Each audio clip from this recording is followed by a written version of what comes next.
Hello student, स्वागत है आप सभी को एक और नई वीडियो में। तो देखिए स्टूडेंट, आज मैं आप सभी को क्लास 12 फिजिक्स का एक मोस्ट इम्पॉर्टेंट टॉपिक है हाइड्रोजन स्पेक्ट्रम की व्याख्या, जो आपके पेपर में बार बार पूछे जाने वाले प्रश्न है स्टूडेंट। तो इसलिए आपको इस वीडियो को अच्छे तरीके से देखना है ताकि आपको अगर पेपर में आए तो आप लोग आसानी से इसे कर सके। देखिए स्टूडेंट, अगर ये आपको पेपर में पूछेगा तो किस तरह से पूछेगा मैं आपको बता दे रहा हूँ कि यह आपको अगर पेपर में पूछेगा तो हाइड्रोजन परमाणु के लिए ऊर्जा स्तर आरेख बनाकर लाइमन पामर पाश्चन ब्रैकेट तथा फुंड श्रेणी के संक्रमण लिखिए और एक स्पेक्ट्रम के किस भाग से पाए जाते हैं, ये सब लिखने को पूछेगा स्टूडेंट। तो इसलिए आप लोग को अगर पेपर में इस तरह से पूछे तो आप लोग को घबराना नहीं है स्टूडेंट, आप लोग को यही आपको लिखना होगा स्टूडेंट। तो इसलिए आप लोग अच्छे तरीके से देखिएगा, आपको कोई भी डाउट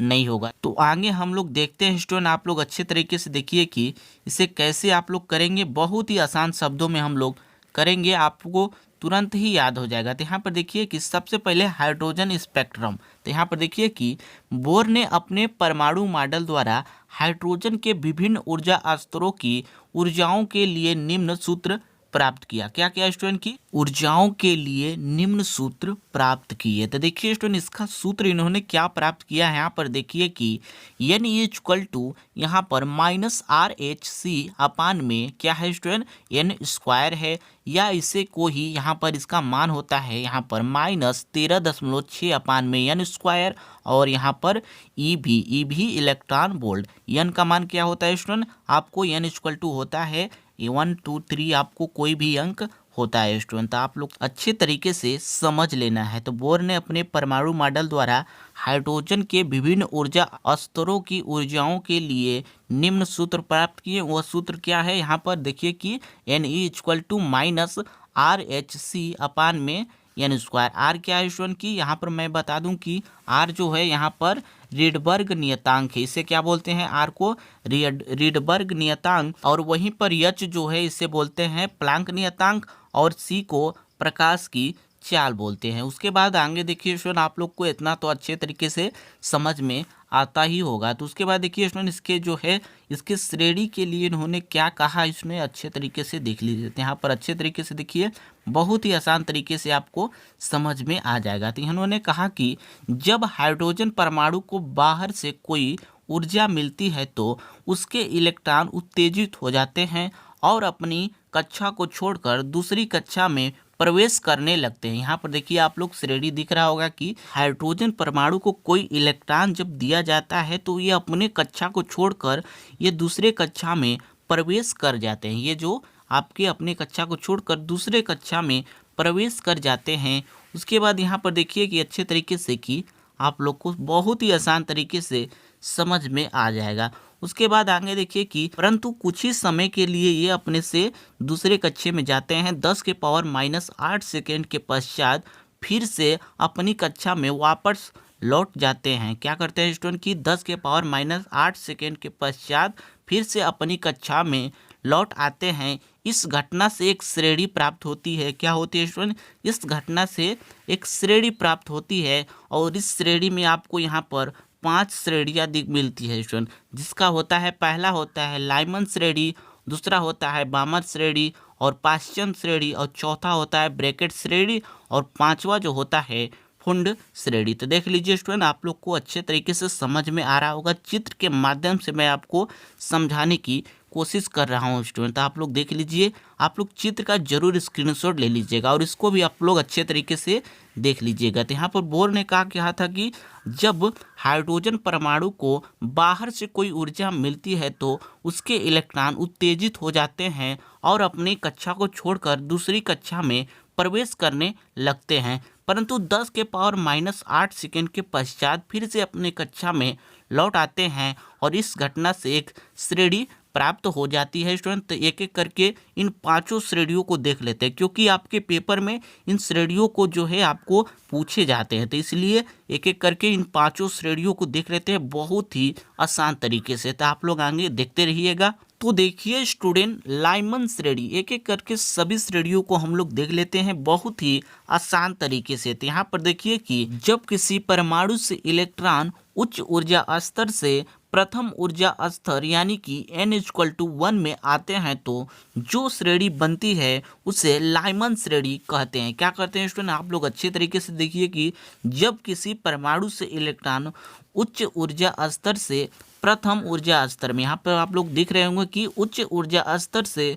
प्रथम ऊर्जा स्तर में यानी कि n=1 में जब आते हैं तो जो श्रेणी बनती है उसे क्या बोलते हैं, लाइमन श्रेणी कहते हैं। आप लोग को अच्छे तरीके से दिख रहा होगा कि लाइमन श्रेणी का परिभाषा क्या है कि जब किसी परमाणु से इलेक्ट्रॉन उच्च ऊर्जा स्तर से प्रथम ऊर्जा स्तर यानी कि यहाँ पर n=1 में जब आते हैं तो जो श्रेणी बनती है उसे लाइमन श्रेणी कहते हैं। और इसका जो तरंगदैर्ध्य निकालने के लिए जो सूत्र होता है आप लोग देख लीजिए कि 1/λ होता है इसका सूत्र r, और यहाँ पर ब्रैकेट में होता है 1/1² माइनस जो होता है यहाँ पर 1/n का स्क्वायर होता है। और जहाँ पर n जो होती है स्टूडेंट यहाँ पर 2 3 4 यही से ही आगे अनंत तक होती है। स्टूडेंट देखिए स्टूडेंट, आपको इतना अगर समझ में आ गया तो उसके बाद यहाँ पर देख लीजिए कि यह जो है स्पेक्ट्रम के परावैंगनिक भाग से प्राप्त होती है। कहाँ से प्राप्त होती है स्टूडेंट, स्पेक्ट्रम के परावैंगनिक भाग से प्राप्त होती है। स्टूडेंट तो देख लीजिए स्टूडेंट, आपको अच्छे तरीके से समझ में आ गया है लाइमन श्रेणी। तो उसके बाद हम लोग क्या करेंगे, बामर श्रेणी को देख लेते हैं बहुत ही आसान तरीके से। तो आगे देखते रहिए। तो देखिए स्टूडेंट, दूसरा जो श्रेणी है बामर श्रेणी, इसको भी देख लेते हैं बहुत ही सरल तरीके से। सब उसी को लिखना है स्टूडेंट, बस कुछ चीज़ें को आपको चेंज करना पड़ेगा। आप लोग अगर एक बार देख लेंगे तो आपको उसके बाद कभी देखने की ये ज़रूरत नहीं पड़ेगी स्टूडेंट, क्योंकि ये बहुत ही सरल है। तो यहाँ पर देखिए कि जब किसी परमाणु से इलेक्ट्रॉन उच्च ऊर्जा स्तर से द्वितीय ऊर्जा स्तर यानी कि n=2 में आते हैं तो जो श्रेणी बनती है उसे बामन श्रेणी कहते हैं। आप लोग को समझ में आ गया होगा कि यहाँ पर देख लीजिए अच्छे तरीके से चित्र में कि उच्च ऊर्जा स्तर से यानी कि यहाँ पर देख लीजिए अच्छे तरीके से चित्र में कि उच्च ऊर्जा स्तर से यहाँ पर क्या आ रहा है कि द्वितीय श्रेणी यानी कि n=2 में जब यहाँ पर आते हैं तो जो श्रेणी बनती है उसे क्या कहते हैं, बामन श्रेणी कहते हैं। और इसका जो तरंगदैर्ध्य निकालने के लिए जो सूत्र होता है 1/λ यहाँ पर होता है r, और ब्रैकेट में 1/2 का स्क्वायर और माइनस 1/n का स्क्वायर। जहाँ n होता है आप लोग को समझ में आ ही रहा होगा कि 3 4 5 ऐसे ही अनंत तक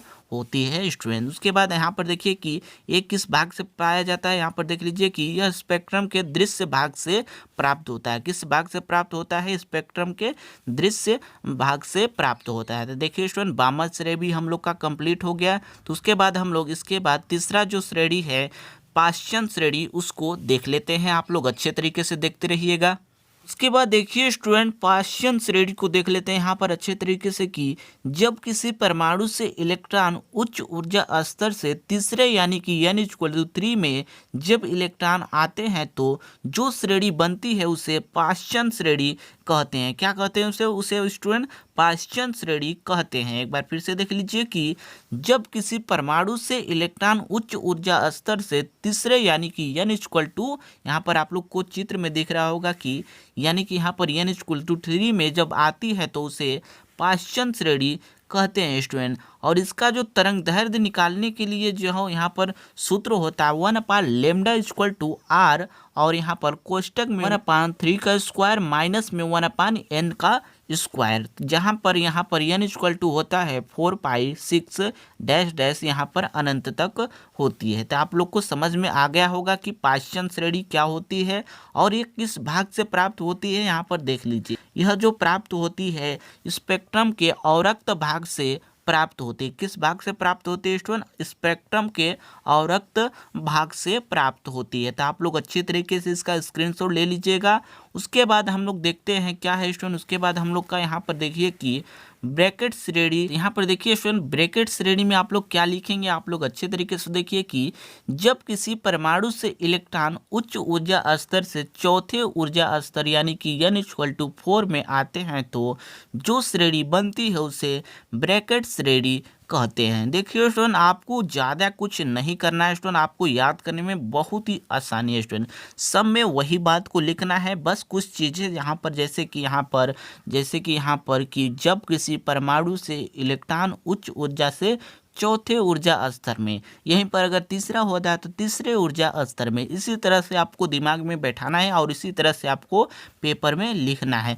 आते हैं तो जो श्रेणी बनती है उसे ब्रैकेट श्रेणी कहते हैं स्टूडेंट। और इसका जो यहाँ पर तरंगदैर्घ्य निकालने के लिए जो सूत्र होता है या 1/λ बराबर आर और कोष्टक में 1/4 का स्क्वायर माइनस 1/n का स्क्वायर, इसका जो तरंगदैर्घ्य निकालने के लिए सूत्र होता है। उसके बाद आगे देखिए स्टूडेंट अच्छे तरीके से कि यह जो है कहाँ से प्राप्त होती है, स्पेक्ट्रम के अवरक्त भाग से ये भी पाए जाते हैं। कहाँ से पाए जाते हैं? स्पेक्ट्रम के अवरक्त भाग से पाए जाते हैं। उसके बाद जो पांचवा जो श्रेणी है आप लोग देख लीजिए कि पांचवा श्रेणी हम लोग का क्या है स्टूडेंट, आप लोग अच्छे तरीके से देखिए कि फुंड श्रेणी है। क्या है स्टूडेंट?